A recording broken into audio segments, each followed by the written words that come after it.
네, 오늘은 RUTC 운동을 통한 미래 준비라는 제목으로 준비를 했는데요. 제가 지난주에 이제 이승만 건국 대통령 이제 대해서 얘기를 했는데, 그걸 보고 이제 뒷이야기도 더 하면 좋겠다라는 사람들이 한 두세 명이 있었어요. 그래서 제가 뭐 아예 내용을 정해주시는 분도 계시고 막 그랬는데, 제가 이제 쭉 좀 더 알아보다가 RUTC 운동의 관점으로 다시 한번 조명해보면 좋겠다 이렇게 생각을 했습니다. 네, 조선의 첫 RUTC가 생겼습니다. 1885년 고종 22년대 그 한옥집 방 두 칸을 터가지고요, 조선의 첫 RUTC가 시작이 되었는데요. 그 당시에 서양식 의료원이었던 제중원에서 일하던 직원 두 명이 저도 의사가 되고 싶습니다, 이렇게 이제 외국인 선교사한테 얘기를 하니까, 그 외국인 선교사가 다른 선교사한테 부탁을 해서 영어를 좀 가르쳐 주라 이 사람들한테. 그래서 이 서양 근대식 사립학교가 시작되는 배경이 되었습니다. 근데 이제 이 선교사들이 이런 교육 사업을 하는 것을 그 고종이 되게 좋게 생각을 했어요. 그래서 배양영재, 유용한 인재를 기르는 집이라는 뜻의 배양영재를 줄여서 이제 학교명을 선물을 합니다. 그래서 이곳이 바로 이제 미국인 선교사 아펜젤러가 설립한 배제학당이 시작입니다. 아펜젤러가 우리나라에 들어와서 이제 크게 두 가지 형태로 선교를 했는데요. 첫 번째는 교육 선교 방식으로 했는데요. 1885년도에 이제 배제학당 세우는 그 해에 들어왔어요. 한국에 들어와가지고 이제 들어오기 바로 직전에 잠깐 일본을 들려서 이렇게 들어와야 되는 상황이어서 일본에 한 몇 주 머물렀어요. 그러면서 일본 안에서 선교사들이 어떻게 선교를 하고 있는가 활동을 이제 탐방을 했는데, 그 현지에서 영어를 가르치면서 기독교를 이제 전하고 있는 거예요, 그 일본 안에 있는 선교사들이. 그래서 요거를 배우고, 또 이제 교회, 학교, 병원이 함께 있는 어떤 복합적인 공간, 이렇게 설계를 해서 감리교회를 운영하고 있구나, 요거 두 개를 내가 한국에 가서 해야겠다 이렇게 생각을 합니다.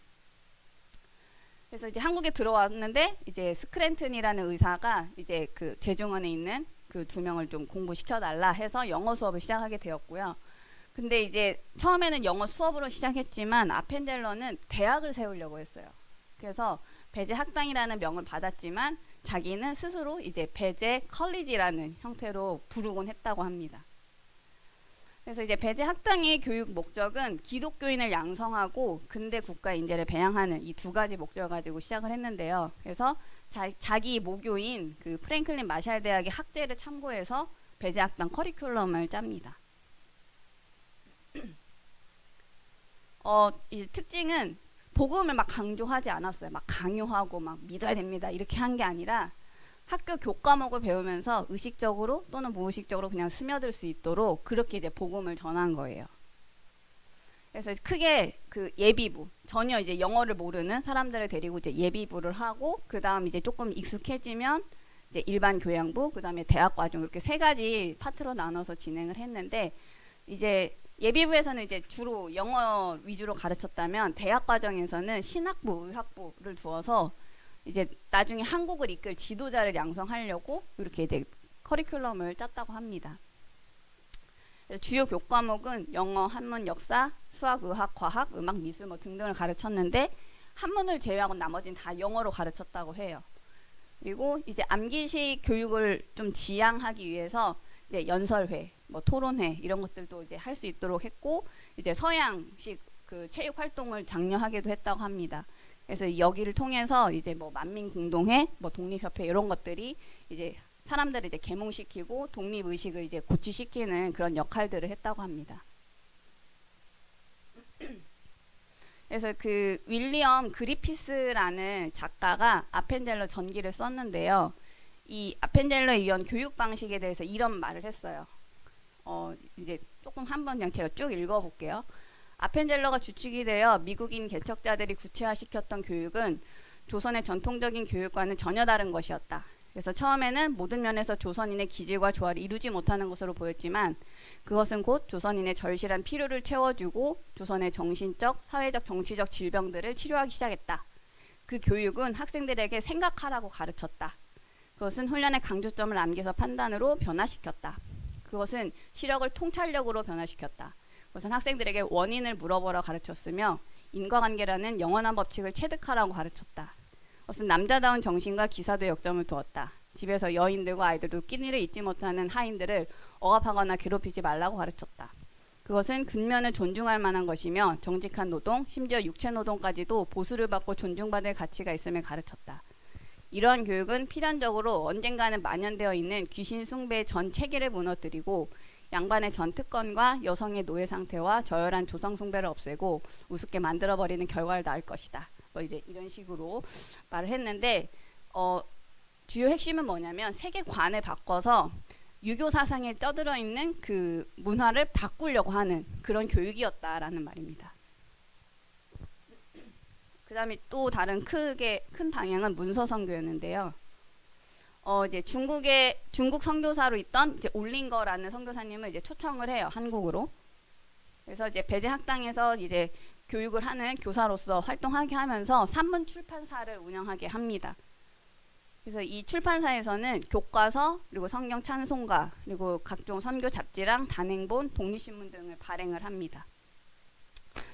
그리고 또 하나의 특징은 이제 배제학당 다니는 학생 중에 이제 가난해서 이제 이렇게 그 공부를 할 수 없는 학생들한테 출판사에서 일을 할 수 있는 기회를 줘요.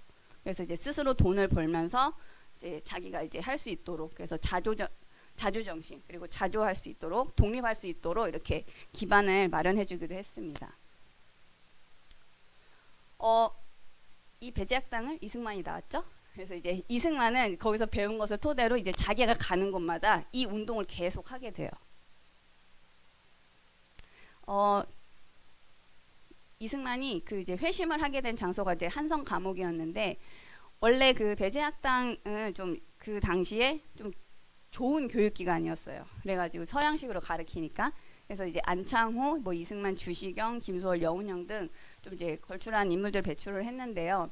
선교사들이 그 중에 그 이승만을 좀 눈여겨봤다고 합니다. 그래서 이승만이 굉장히 머리도 똑똑하고, 근데 애국 정신도 굉장히 이제 강한 거예요. 그래서 조선을 복음화하려면 이승만을 개종시키면 된다. 이렇게 생각을 합니다. 그리고 기도를 했겠죠. 근데 이제 이승만이 이제 갔을 때 막 6개월 만에 영어도 마스터하고 막 그랬는데, 실제로는 그 아침마다 예배를 참석은 했지만 이제 듣지는 않았죠. 그 이유가 뭐냐면 그 자기 어머니가 독실한 불교 신자였는데, 너 거기는 가도 야소교 믿지 마라, 예수교 믿지 마라. 그러니까 이제 그거 약속을 하고 진짜 안 믿은 거예요. 근데 설교는 열심히 들었죠. 반박하려고.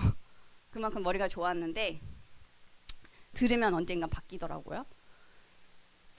한성 감옥에 이제 갇혀가지고 이제 그 이승만이 이제 목에 칼을 쓰고 이제 고문을 당하고 이제 그런 상황에서 사형수인데, 내가 언제 고문받다가 죽을지 알 수가 없는 그런 상황이었어요. 그때 어떤 생각했냐면, 내가 죽으면 도대체 어디로 갈까? 이 질문이 든 거예요. 그러니까 그때 이제 자기가 배제학당 시절에 들었던 그 설교 말씀이 딱 생각이 난 거예요. 그래서 이제 그 나중에 이승만 박사가 이제 자기 그 회고록을 썼었는데, 거기에 이런 기록을 했습니다. 나는 감방에서 혼자 있는 시간이면 이 성경을 읽었다. 그런데 신학교 배제학당에 다닐 때는 그 책이 나에게 아무 의미가 없었는데 이제 그것이 나에게 깊은 관심거리가 되었다. 뭐 이런 식으로 언젠가 들으면 언젠간 바뀌어진다. 이거를 확인할 수 있습니다. 이제 이승만의 그 이제 개종 소식이 이제 선교사들 사이에 쭉 퍼진 거예요. 그러니까 너무 기뻐한 거죠. 그래서 하늘이 내린 절호의 찬스다. 그래서 이제 이승만이 이제 책을 좋아하니까 그 감옥 안으로 정치, 경제, 사회, 문화, 역사, 교육, 법률, 외교, 문학 이렇게 해가지고 영어, 일본어, 중국어로 된 이제 책들을 잔뜩 집어 넣어줬어요. 이제 세계 석학들이 이제 써낸 책들을 보면서 거기서 공부를 하기 시작을 한 거죠.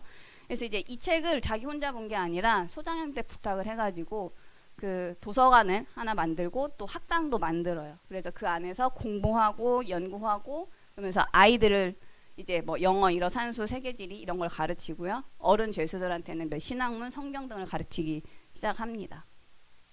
그래서 그 이승만을 통해서 한 40여 명이 이제 복음화가 되었는데, 당시에 그 외국인 선교사들이 들어와서 완전히 개종시킨 이제 한국인이 없었다고 해요. 그러니까 이제 이 이승만이 개종하고 나서는 이제 40명을 이제 복음화 시켰다는 엄청난 이제 전도 운동이었는데, 이제 그 같이 있었던 동료 죄수들이랑 함께 그 감옥을 복당이라고 불렀대요, 자기들끼리. 무슨 말이냐면은 이게 막 여기 막 피비린내 나고 막 고통 소리 막 비명 소리 나는 그 상황에서 생지옥이었는데, 하나님을 알게 되니까 이곳이 축복의 현장이다, 이걸 발견을 하게 된 거죠. 이제 나중에 이제 풀려나서 뭐 이제 또 이제 외국에 가서 이제 공부도 배우고 막 이런 이후에 하와이 망명을 또 가게 되었는데 하와이 망명 가게 되었는데 이제 그 이승만의 기본 생각은 우리나라를 되찾으려면은 교육이 필요하다, 이렇게 생각을 했어요. 그래서 하와이 망명을 갔는데도 이제 도망간 거잖아요, 죽을까봐. 근데 거기서도 한인 기독교회 그리고 한인 기독학교를 세워서 이제 그 교포들이 하나가 될 수 있는 시스템을 만들면서 이제 교포 인재를 양성할 수 있도록 이 두 가지 시스템을 세웁니다. 그래서 한 10년 동안 약 150명이 졸업했다고 하고요. 그 이후에 그 하와이 한인 이민 50주년 때 그 토지랑 학교를 팔았어요. 그래서 그 돈을 가지고 미국의 MIT 같은 공과대학을 우리나라에 만들겠다 해서 만든 게 그 이제 인천이랑 하와이 그 첫 글자 따서 인하 대학교, 인하 공과대학을 이제 설립을 하게 됩니다.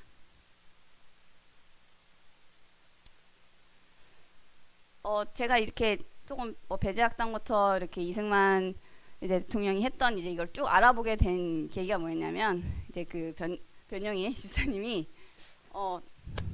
이승만 대통령이 이제 대통령이 된 이후에 이제 어디를 가든 복음을 들을 수 있도록 시스템을 했다고 하더라, 이 얘기를 해줬어요. 그래서 이제 제가 알아보게 되었는데, 기독교 입국론을 이제 한성 감옥 시절에 이제 꿈을 붙잡고 이제 도전을 해서 대통령이 되었죠. 그러고 나서 한 12년 동안을 대한민국을 이제 통치를 하면서 여러 가지 기독교 장려 조치를 취했다고 해요. 그래서 옆에 오른쪽에 한번 보시면 국가의 주요 의식을 기독교 의식에 따라 집행을 했고, 그리고 크리스마스를 국경일로 했고, 그다음에 국기에 대한 경례를 주목례로 바꿨다. 저는 여기가 조금 되게 충격이었어요. 예전에는 국기에 대한 경례, 지금 우리 가슴에 손 이렇게 얹고 하잖아요. 저도 어저께 학술대에 참가했더니 이제 갑자기 국기에 대한 경례를 했는데, 그 이전에는 어떻게 했냐면 국기를 놓고 허리를 90도로 굽히는 방식으로, 그러니까 거의 우상숭배에 가까운 그런 식으로 했다고 합니다. 이제 그거를 바꾼 거예요. 그리고 이제 군 복무 병사들이 이제 언제든 이제 복음을 들을 수 있도록 군종제도, 군목제도를 도입을 했고요. 그리고 감옥에 있는 죄수들도 들을 수 있도록 감옥에 있는 목사님들을 이제 들어갈 수 있도록 했고요. 그다음에 정부 요직에 기독교인들을 다수 기용을 했고, 그다음에 국회에 진출할 수 있도록 기독교인들이 그렇게 권장을 했고요. 그다음에 기독교 신문 방송사도 세우고, 기독교 학교랑 신학교 세우고, YMCA, YWCA 이런 활동들을 장려했고요. 그다음에 기독교 선교사를 우대했고, 전쟁기 때 들어온 이제 구호 물품들을 이제 그 교회랑 교역자 신학교들이 이제 또 가난하게 있으니까 또 이제 같이 쓸 수 있도록 배분했다고 합니다. 그래서 1950년대에 기독교인 수가 늘어나서 한 60만까지 되었는데 12년쯤 지나가지고 1960년대쯤에는 1140만 명 수준으로 크게 기독교인 수가 늘어났다고 합니다. 제가 이거를 보면서 우리가 어떻게 RUTC 운동을 통해 미래를 준비할 수 있을까? 이제 모범 사례가 하나 있으니까 이걸 가지고 저희가 생각을 해보는 거죠. 이거 잘못 들어갔네. 제목이 잘못 들어갔네요. 네, 내용은 제가 수정을 했는데, 그 1885년도에 배제학당이 시작이 되었어요. 그래서 그때 처음 아펜젤러가 복음의 씨앗을 뿌렸죠. 그리고 1960년대에 아까 이제 1000만 명 정도가 이제 복음을 들었다고 나오는데, 그러면은 85년도부터 1960년대까지 약 한 80여 년간의 시간이 소요됐다는 거죠. 아펜젤러가 처음 뿌렸던 그 씨앗이 1000만 명으로 복음의 열매를 맺기까지 80년. 그럼 우리가 지금 RUTC 운동을 시작을 하면 지금 100년 후를 지금 준비하면서 해야 되는구나, 이런 생각을 좀 했고요. 이 이승만 이제 아펜젤러 이승만 시대에는 양적으로 이제 복음 운동이 이루어졌다면 지금 우리가 해야 될 것은 질적인 부분까지 채워주는 복음 운동이 되어야겠구나. 그래서 우리가 생명 없는 종교 생활이 아니라 생명을 회복한 복음 운동이 되어야 되겠다. 그래서 오직 복음으로 완전 각인 뿌리 체질 변화된 실력을 가진 영적 서밋을 세우는 방향으로 우리가 나아가야겠다. 이렇게 생각을 했고요. 그래서 그 5월 첫째 주 예배 때 목사님께서 이제 로드맵을 쭉 말씀해 주셨는데 요거를 다시 한번 우리가 좀 시각화해서 보려고 제가 정리를 했습니다. 먼저 담의색을 통해서 나의 불신자 상태를 확인하고 그것의 근본 문제를 보는 거죠. 그래서 그리스도 영접을 통해서 내 안에 예수님, 성령님으로 계시는 이제 보좌화를 확인하는 거죠. 그래서 나의 신분 권세 확인하고 그럼 내가 해야 될 것에 도전해서 서밋으로 가는 것까지 CVDIP, 아워스, 그다음에 위드 임마누엘 원니스 24의 상태로 가는 것. 이렇게 해서 개인이 복음화되면 이것을 어떤 시스템, 재생산 시스템을 통해서 양성을 하는 거죠. 그래서 어렸을 때 영어, EMS, 그리고 뭐 중국어, 뭐 CMS, 뭐 이제 일본어, JMS 같은 언어 교육, 독서 교육 기반으로 어릴 때 이제 기초를 닦아주고 그 다음에는 이제 공부를 좀 잘하는 애들은 이제 글로벌 스쿨로 보내고 조금 이제 개성이 강하다 이런 친구들은 자기 분야 한 분야에 잘할 수 있도록 이제 그 RLS 형태로 리더로 세워줄 수 있도록 하는 거고요. 그 다음에는 이제 목회 지도자 RTS를 통해서 목회 지도자를 양성하고 이제 이를 통해서 양성된 어떤 이제 모범 사례들을 증거 자료로 남아서 이제 학회에 등재시키고 이걸 계속 그 학문화할 수 있는 RU 이제 이런 시스템들이 필요하다. 그리고 이제 덧붙여서 목사님이 또 개인적으로 지금 기도하고 계시는 부분이 교수 한 명 미션을 주는 사람인데 그럼 미션을 주면 미션을 받은 렘넌트가 이것을 이제 논문화하고 학술지에 등재를 함으로써 아 내가 이것을 석사 박사를 해야 되는구나 이 이유를 깨닫게 되면 그것에 이제 도전하고 올인을 하겠죠. 그러면은 이 사람을 통해서 아 이런 아이들이 계속 나타날 수 있도록 그 학교의 총장님 만나서 모임을 형성하고 이것을 계속 움직일 수 있도록 이제 모델링을 해가지고 이런 형태의 대학이 한 20개 30개가 퍼지면 한 몇 년 뒤에는 이제 곳곳에 이제 그 복음 가진 제자들이 막 이제 널려 있는 거죠. 이 일을 할 수 있는 교수가 한 100명 정도 있다. 그러면은 세계 복음화 끝. 이런 구체적인 그림을 갖고 기도하고 계십니다. 그래서 제가 이것을 보면서 어떤 생각을 했냐면 그 이제 겨울에 눈밭에다가 작은 눈을 이렇게 굴리면요 이게 점점 불어가지고 커다란 눈덩이가 돼서 눈사람을 만들 수 있거든요. 근데 그 마치 그런 것처럼 우리가 굉장히 작은 이제 부족하고 무기력하고 무능력하고 굉장히 뭐 보잘것없는 존재이지만 우리가 언약 갖고 있다는 하나만으로 이유 하나만으로 아 내가 하나님 자녀 하나님 나를 서밋으로 부르셨다 이 확신을 갖고 있으면 우리가 100년을 내다보고 지금부터 준비를 해야 되는 거죠. 그래서 실은 이 첫 번째 표에 있는 부분이 해당이 되면 그 다음 세대를 거치면서 시스템이 세워지고 이런 구체적으로 현장을 정확할 수 있는 이런 이제 절차들이 과정들이 이루어질 수 있겠구나 이런 생각을 했습니다. 그래서 우리 마하나임 교회 성도님들 시작은 작은 것부터 담의색부터 시작하셔야 됩니다. 그래서 이번 5월 달에는 진짜 아워스 24 할 수 있는 CVDIP를 발견하는 5월이 되셨으면 좋겠습니다.